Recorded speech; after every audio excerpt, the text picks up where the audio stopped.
Hi, 3rd, 4th, and 5th grade leaders. We're preparing for September 10th. And this week we're continuing our talk about friendship with the kids. As we look at the story for friendship, we're going to be looking at Paul and Barnabas and how Barnabas had to decide that he was going to accept Paul, even though Paul had a reputation for doing mean, evil things. Barnabas had to make a decision, and I think us as leaders, I'm sure that you, like me, have had many opportunities where we've had to decide that even though we understood somebody else's past, we weren't going to judge them or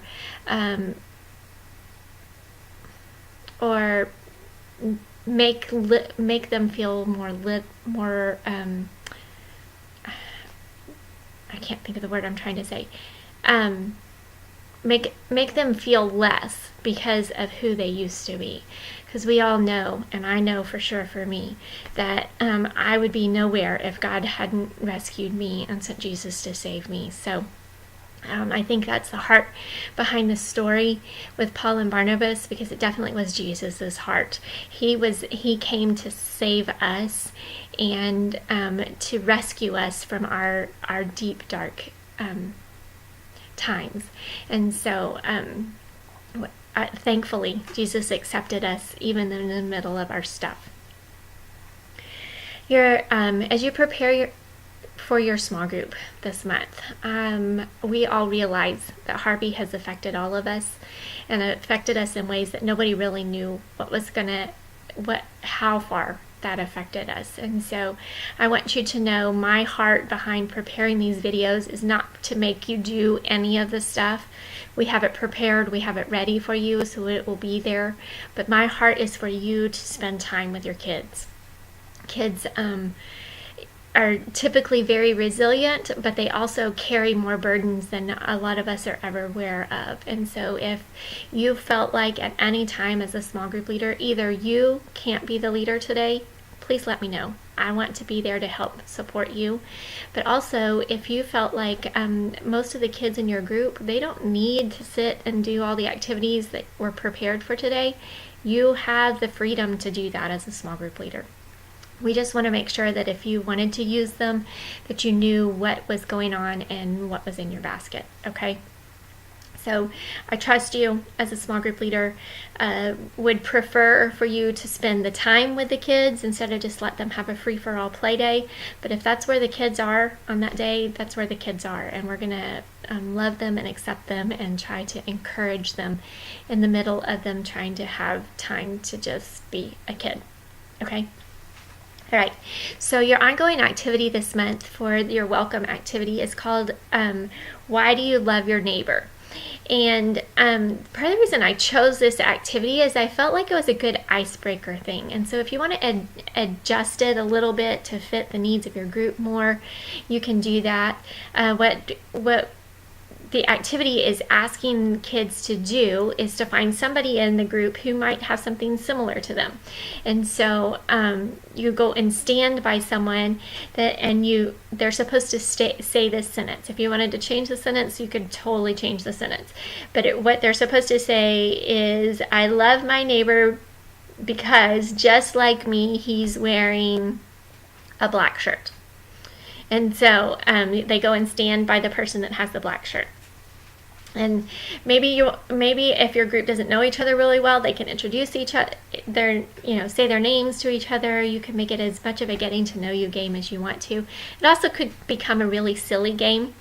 Try to encourage the kids to be kind in this. All of us are I would imagine some families are living with bare bones right now, and so if we're all wearing the same clothes for a whole week, then we're all wearing the same clothes for a whole week. And so just help kids to realize that their words mean something, and so using kind words and not picking on each other would be preferable in this activity, and ultimately helping them learn what friendship is. Then we'll go to large group and do our worship time together. Your activities today, your small group activity for today, you're going to have a bag full of all kinds of creative stuff in it. And this is a chance for your small group to get creative together.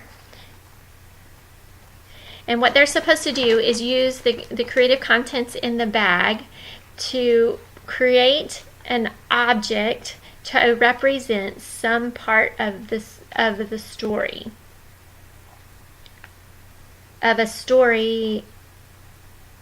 Okay, wait a second. You're supposed to challenge kids to think of a time when someone helped them to be accepted with others, or a time when they helped someone else be accepted in a group. And so what they're supposed to do is find some kind of representation of that, or if they're really creative and good at drawing, they maybe could draw the picture. So what they're supposed to do is use all the creative elements. They don't have to use all. One of the creative elements in the bag to try to represent a way that they were accepted, or they helped somebody else be accepted into the group. My sister recently, at a mission presentation that she does, she's a missionary in Romania, she was able to share a story of how a young lady had come to know Christ and had lived longer than anybody expected her to, all because of a very small stuffed apple. And so if you have a personal story to share about those things, that might be a really good way to spur the creativity. Or if somebody else in the group has something that they could share as a way that they felt accepted, or knew who Jesus was for the first time, or any other way that you want to relate that to Jesus, that would be a great thing. Your memory verse activity for the month, you'll have 3 balls at least in each basket.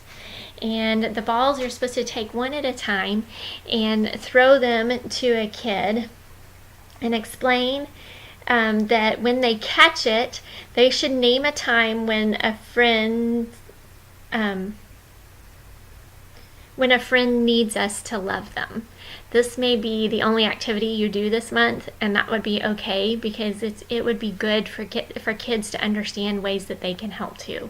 Many of the recovery efforts are requiring for adults to be a part of it, but I believe with all of me that kids can be a part of all kinds of things, and so we may need to help them figure out ways that they can help and encourage people. Even if that's coloring pictures that people can put up on their wall as a reminder of how much Jesus loves them. And then you have a pray and dismiss activity. And you have journals in all of your baskets. If you'd like to start using your prayer time as a way to journal and show kids of how God's been answering your prayers, I think it's a great tool to help kids understand how God does answer prayers. And it may not be as immediately as sometimes we wish it would be or could be, but if we have the discipline of recording that, then we have ways to see that God really did take care of us, and He did have our best interest in mind. I love you guys. Thank you for being a small group leader and for being there to love on kids. We'll talk to you soon. Bye.